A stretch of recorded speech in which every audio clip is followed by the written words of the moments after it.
Hello साथियों, नमस्कार। स्वागत है आप सभी का। कैसे हैं आप सब? उम्मीद करते हैं आप सभी बहुत अच्छे होंगे।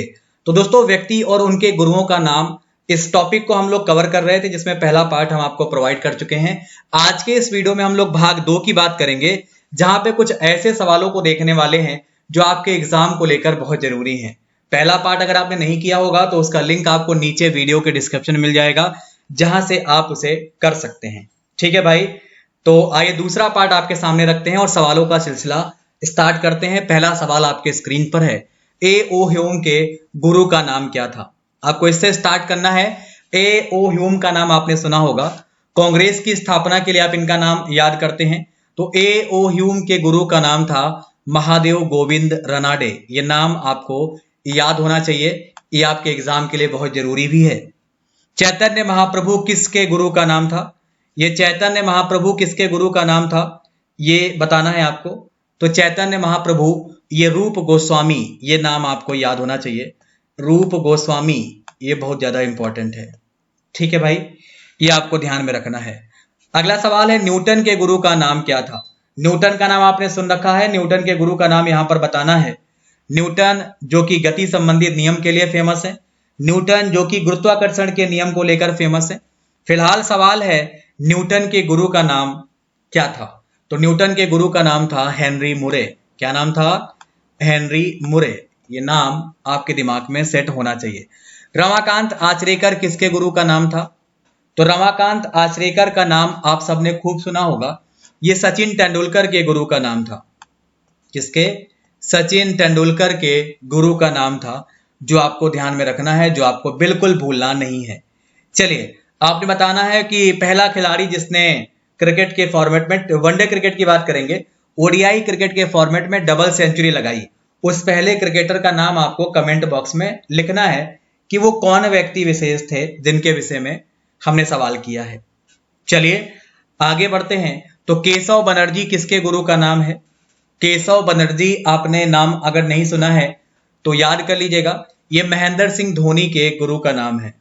किसके?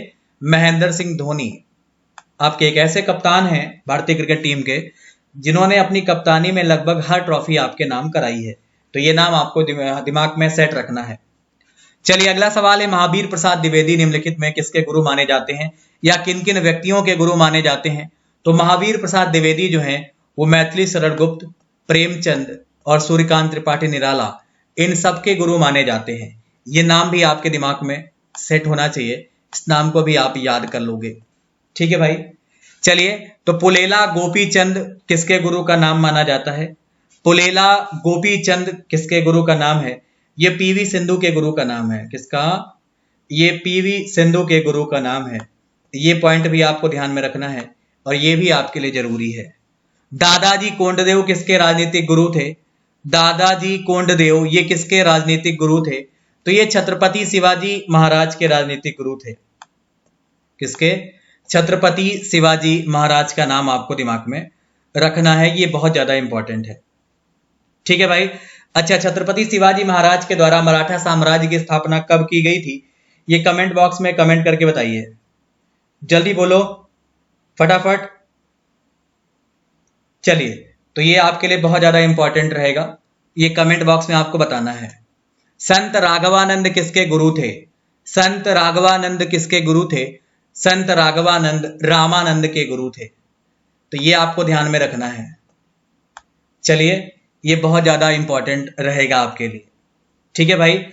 अगला सवाल है, संत रामानंद किसके गुरु थे? संत रामानंद कबीरदास के गुरु थे। किसके गुरु थे? ये कबीरदास के गुरु थे। ये आपको दिमाग में रखना है। एक सवाल कमेंट बॉक्स में बताना है, साखी सबद रमैनी किसकी रचनाएं हैं? साखी सबद रमैनी किसकी रचनाएं हैं? ये कमेंट बॉक्स में आपको बताना है। चलिए अगले सवाल की बातचीत कर लिया जाए। विद्योत्तमा किसके गुरु थे? तो विद्योत्तमा के विषय में अगर बात किया जाए, कालिदास का नाम आपने सुना होगा, कालिदास के थे। ये बहुत ज्यादा जरूरी है आपके लिए और आप इसे याद भी रखिए।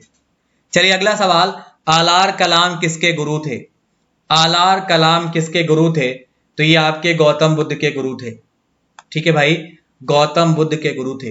एक सवाल आपको कमेंट बॉक्स में बताना है कि जैन धर्म के 24वें तीर्थंकर कौन थे?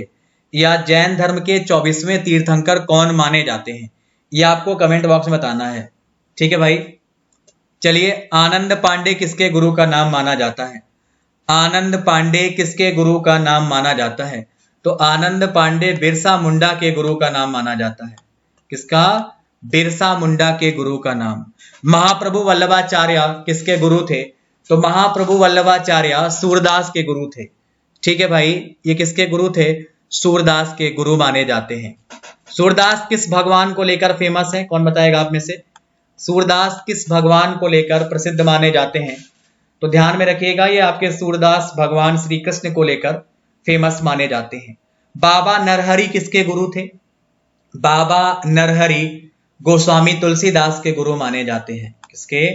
गोस्वामी तुलसीदास। तो ये नाम भी आपको याद होना चाहिए। अच्छा, रामचरितमानस किसने लिखी है? कमेंट कीजिएगा। और रामायण किसने लिखी है, ये भी आपको कमेंट करना है। तो कोशिश करिए, अगर आपको आता है तो आप बता पाए। चलिए, अगले सवाल की बात करते हैं। श्री राम के गुरु कौन माने जाते हैं? श्री राम की बात करेंगे। श्री राम के गुरु कौन माने जाते हैं? तो ये महर्षि वशिष्ठ माने जाते हैं। कौन? महर्षि वशिष्ठ इनके असली गुरु माने जाते हैं। तो ये पॉइंट भी आपको दिमाग में सेट रखना है। मोइनुद्दीन चिश्ती किसके गुरु थे, ये बताना है आपको। मोइनुद्दीन चिश्ती किसके गुरु थे, ये सवाल है आपके लिए। तो निजामुद्दीन औलिया का नाम आपके दिमाग में सेट होना चाहिए, आपको याद होना चाहिए, आप बिल्कुल भूल नहीं सकते। अमीर खुसरो के गुरु का नाम आपने बताना है। अमीर खुसरो के गुरु का नाम, तो अमीर खुसरो के गुरु का नाम था निजामुद्दीन औलिया। ये नाम आपको ध्यान में रखना है। अच्छा, तोताए हिंद किसे कहा जाता है, कमेंट कीजिएगा। या भारत का तोता किसे कहा जाता है, ये भी आपको कमेंट करके बताना है। चलिए आगे बढ़ते हैं। तो स्वामी विवेकानंद के गुरु कौन थे? स्वामी विवेकानंद के गुरु कौन थे? तो ध्यान में रखिएगा, स्वामी विवेकानंद के गुरु को लेकर जब भी सवाल करेगा तो आपको रामकृष्ण परमहंस ये नाम लेना है। क्या? रामकृष्ण परमहंस। अगला सवाल है, सुभाष चंद्र बोस के गुरु कौन थे? तो सुभाष चंद्र बोस के गुरु का नाम था चित्तरंजन दास। क्या नाम था? चित्तरंजन दास। ये आपको ध्यान में रखना है। अच्छा, दिल्ली चलो का नारा किसने दिया था, कमेंट बॉक्स में बताइएगा कि दिल्ली चलो का जो नारा है वो किसके द्वारा दिया गया था। ठीक है, ये आपको कमेंट बॉक्स में बताना है। आइए आगे बढ़ते हैं।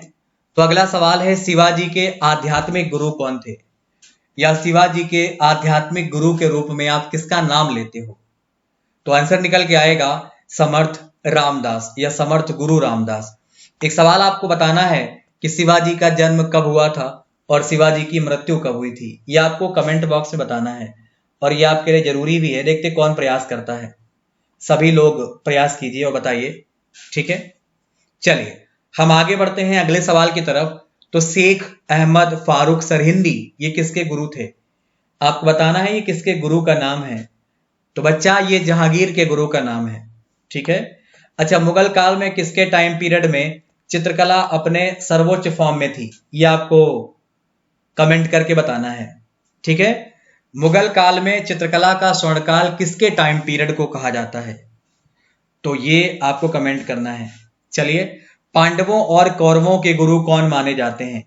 पांडव और कौरवों के गुरु द्रोणाचार्य माने जाते हैं। कौन है? द्रोणाचार्य माने जाते हैं। एकलव्य के गुरु कौन थे, बताना है आपको कि एकलव्य के गुरु कौन थे। तो एकलव्य के गुरु द्रोणाचार्य माने जाते हैं। ठीक है भाई, ये द्रोणाचार्य का नाम आपको दिमाग में रखना है, ये बहुत ज्यादा इंपॉर्टेंट है आपके लिए। चलिए आगे बढ़ते हैं। संत विसोबा खेचर ये किसके गुरु थे? संत विसोबा खेचर ये किसके गुरु थे? तो ये संत नामदेव के गुरु माने जाते हैं। किसके? ये संत नामदेव के गुरु माने जाते हैं। ये नाम आपको ध्यान में रखना है। चलिए, तो इस तरीके से हमने 50 महत्वपूर्ण सवाल कंप्लीट किए हैं व्यक्ति और उनके गुरुओं के नाम को लेकर, जो आपके एग्जाम में पूछता है। पहला पार्ट हम आपको दे चुके हैं, जिसका लिंक आपको नीचे वीडियो के डिस्क्रिप्शन में मिल जाएगा। ये भाग 2 था। इस तरीके से हमने 50 सवाल पूरे किए हैं और ये आपके एग्जाम में बहुत ज्यादा महत्वपूर्ण योगदान देते हैं। ठीक है, इसके अतिरिक्त में अगर हम बातचीत करते हैं, अगर आप इन सब चीजों को डिटेल में पढ़ना चाहते हैं तो आप मुझे अनअकैडमी पर फॉलो कर सकते हैं, जहां पर आप मेरा प्लस लेकर इन सब चीजों का डिटेल कर सकते हैं। प्लस लेने के लिए आपको मेरा कोड यूज करना होगा दीपक सिंह YT10, जिसके उपरांत आप प्लस पे आ जाएंगे और ये सारी चीजें आपको डिटेल में करने को मिलती हैं, पढ़ने को मिलती हैं। ठीक है, तो आप प्रयास करिए, आपको ये सब चीजें मिल जाएंगी। अगर आप फ्री में मेरी क्लास करना चाहते हैं तो उसके लिए भी आपके पास ऑप्शन है। आप 8 बजे 4 बजे मेरी फ्री क्लास कर सकते हैं, जिसके लिए आपको एक अनलॉक कोड यूज करना होता है, वो फ्री होता है दीपक सिंह YT10, और आप मेरी क्लास फ्री वाली भी कर सकते हैं। अगर आप प्लस लेते हैं तो आपको मेरे बहुत सारे बैचेस मिल जाते हैं। जो एक बैच चल रहा है वो 9 जून का है, जिसमें हम लोग डिटेल में कोर्स कर रहे हैं। इसके अतिरिक्त में आप सब्सक्रिप्शन चार्ज की बात कर लिया जाए तो अगर आप 24 महीने का प्लस लेते हैं तो आपको सिर्फ 150 रुपए पर मंथ ही पे करना है। अगर आप 12 मंथ का लेते हैं तो आपको 250 रुपए पर मंथ ही पे करना है। तो इस तरीके से आप प्लस लेकर अपनी तैयारी को बेहतर कर सकते हैं। आज के वीडियो में हमने बातचीत किया किसके विषय में? 50 ऐसे सवाल जो आपके एग्जाम में बार बार पूछता है व्यक्ति और उनके गुरुओं के नाम को लेकर। तो पहला पार्ट अगर आपको देखना है या आप इच्छुक हैं तो आपको नीचे वीडियो के डिस्क्रिप्शन में उसका लिंक मिल जाएगा, आप जरूर देख लें। आज के लिए हम इतना ही रखते हैं, आपसे पुनः मुलाकात करेंगे एक अच्छे वीडियो के साथ। धन्यवाद, नमस्कार, बाय।